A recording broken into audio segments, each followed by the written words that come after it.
রান্না করেছি বেগুন দিয়ে পাবদা মাছ, চিংড়ি মাছ দিয়ে লাল শাক, বেগুন ভাজা। নমস্কার, আমি স্বপ্না। দেশ এবং দেশের বাইরে যে যেখান থেকে ভিডিওটি দেখছেন আপনাদের সবাইকে অনেক অনেক শুভেচ্ছা। স্বপ্নাস ব্লগে সবার আমন্ত্রণ। লাল শাকগুলো পরিষ্কার করে বেছে কুটে ধুয়ে নিয়েছি, এখন কুচিয়ে নেব। শাকগুলো তাজা আর খুব রং দেখা যাচ্ছে। প্রতিদিনের মতো ঘরোয়া রান্নাবান্না, খাওয়া দাওয়া এইসব নিয়ে নতুন একটি পর্ব সাজানোর প্রয়াস করছি। আশা করছি আপনাদের সবার ভালো লাগবে, তাই অনুরোধ রইল পর্বটি প্রথম থেকে শেষ পর্যন্ত দেখুন।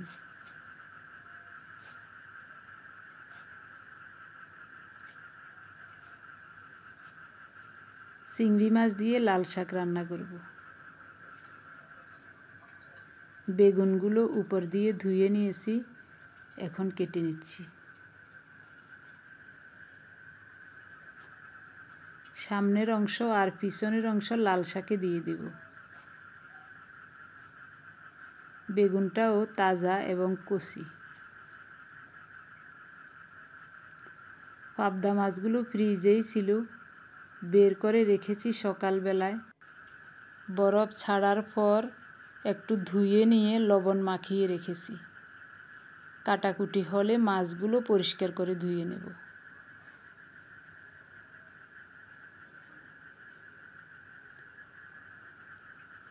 লাল শাকের সাথে এই বেগুনটা দিয়ে দিলাম, আর এটা দিয়ে পাবদা মাছ রান্না করব। সব আয়োজন করে নিয়েছি, রান্না বসালাম। এই পাত্রটাতে শাকগুলো ভাপিয়ে নেব। স্বাদ মতো লবণ দিয়ে বেগুন আর লাল শাক দিয়ে দিলাম। আপনি যদি এই প্রথম আমাদের ভিডিওটি দেখে থাকেন, সম্পূর্ণ পর্বটি দেখার পর যদি একটু ভালো লাগে, আমার অনুরোধ রইল চ্যানেলটি সাবস্ক্রাইব করে আপনার মূল্যবান মন্তব্যটি লিখে জানাবেন। যে কোনো গঠনমূলক মন্তব্য করতে পারেন, কোনো সমস্যা নেই, আমি আপনাদের সকল মন্তব্যের উত্তর দেব। শাকগুলোকে ভালো করে নেড়ে চেড়ে একটু লবণের সাথে মিশিয়ে দিচ্ছি। ঢাকা দিয়ে অল্প তাপে ভাপিয়ে নেব। 6-7 মিনিট শাকটাকে ঢাকা দিয়ে রাখার পর নরম হয়ে কমে গেছে এবং একটু জলও বের হয়ে গেছে। খুব লাল শাকের রঙটা। হলুদ দেব না, হলুদ দিলে এই শাকের রঙটা থাকবে না। অল্প করে সরিষার তেল দিলাম। চিংড়ি মাছে হলুদ লবণ মাখিয়ে চিংড়ি মাছগুলো লাল লাল করে ভেজে নেব।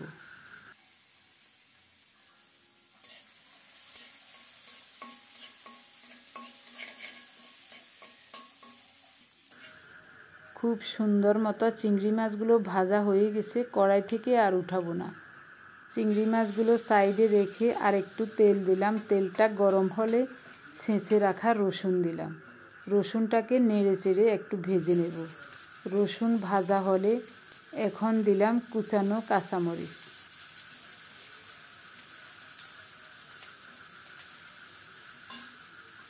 সব মিলিয়ে আবারও একটু নেড়ে চেড়ে ভেজে নিচ্ছি।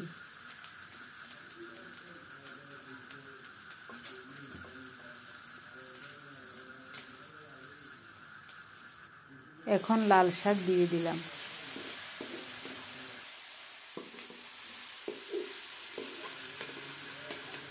এখন শাকটাকে নেড়ে চেড়ে সুন্দর মতো ফোড়নের সাথে মিশিয়ে দেব। আমার মনে হয় ঘুটনি দিয়ে একটু চেপে চেপে ভেঙে দিলে শাকটা দেখতে আরও ভালো লাগবে।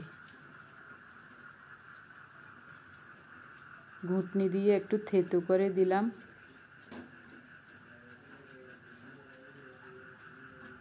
এখন শাকটা দেখতে খুব ভালো লাগছে।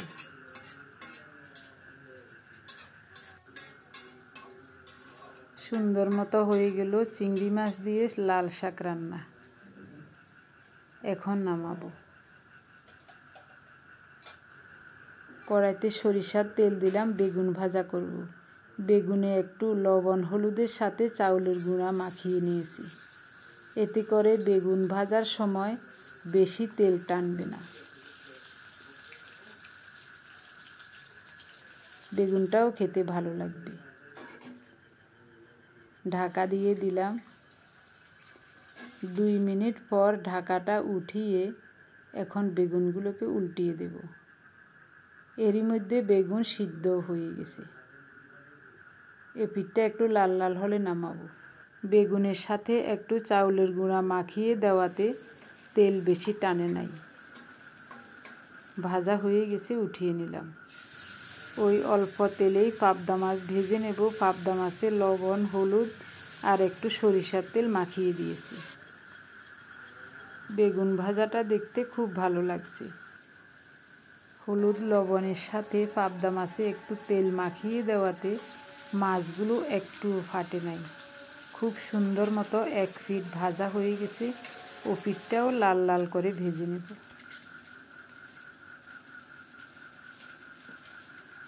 সবগুলো পাবদা মাছ লাল লাল করে ভাজা হয়ে গেছে, উঠিয়ে নিলাম।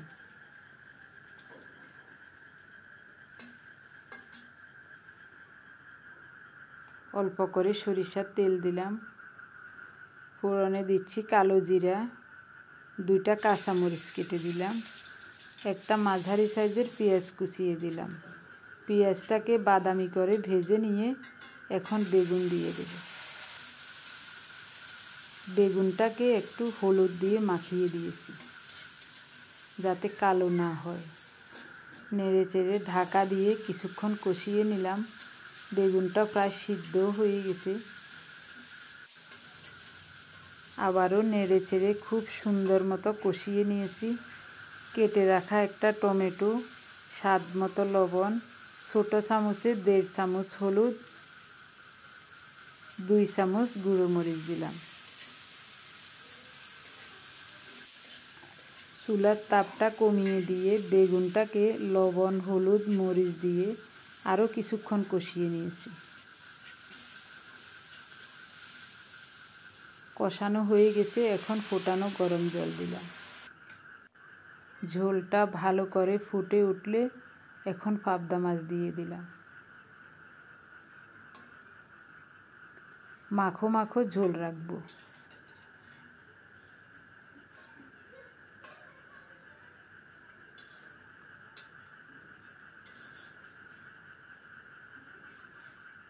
শীতের সময় বেগুন দিয়ে যে কোনো মাছের এরকম তরকারি খুবই ভালো হয়। অল্প একটু তরকারি দিয়ে ভাত খাওয়া হয়ে যায়।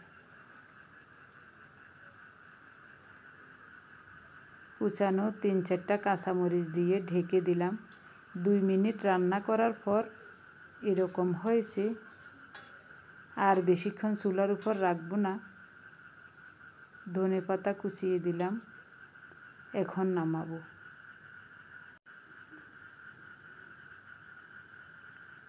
সব কিছু গুছিয়ে নিয়ে আমরা খেতে বসে গেলাম। সকালবেলায় একটু বাঁধাকপির ঘন্ট করেছিলাম, ওটা একটু নিয়েছি। আর লাল শাক, বেগুন ভাজা, একটা ডিম ভেজে নিয়েছি, বেগুন দিয়ে পাবদা মাছের তরকারি আছে।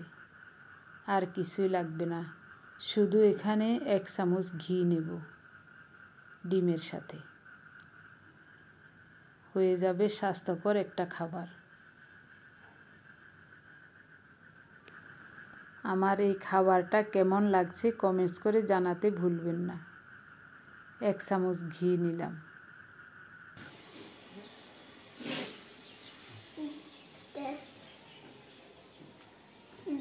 দাদু দিদাকে এখানে দেখাবে।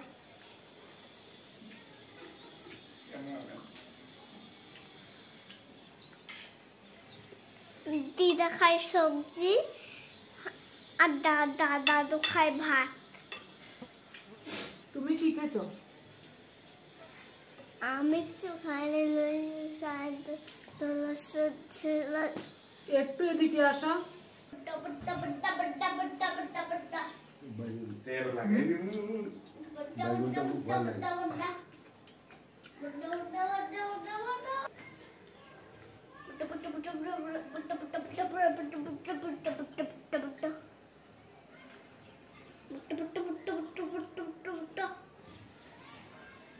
দিদা কি খায়? দিদা খায় সবজি, দাদু খায় ভাত। কি সবজি? যেটা খান সেটাই হলো সবজি। আমরা খাচ্ছেন সবজি খাচ্ছেন আপনি। আমি সবজি খাচ্ছি, দাদা দাদা কি মজা।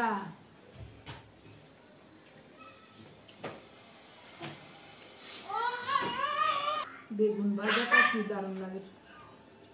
মিষ্টি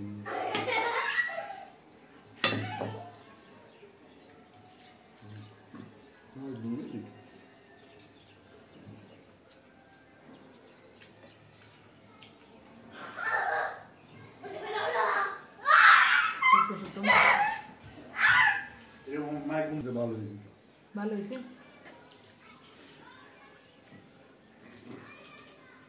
ভাত খাওয়ার যে লোভ, এই লোভটা একটু সম্বরণ করতে হবে। ওনা তো টিপি একটু কাটুন, আমি কাটুন না।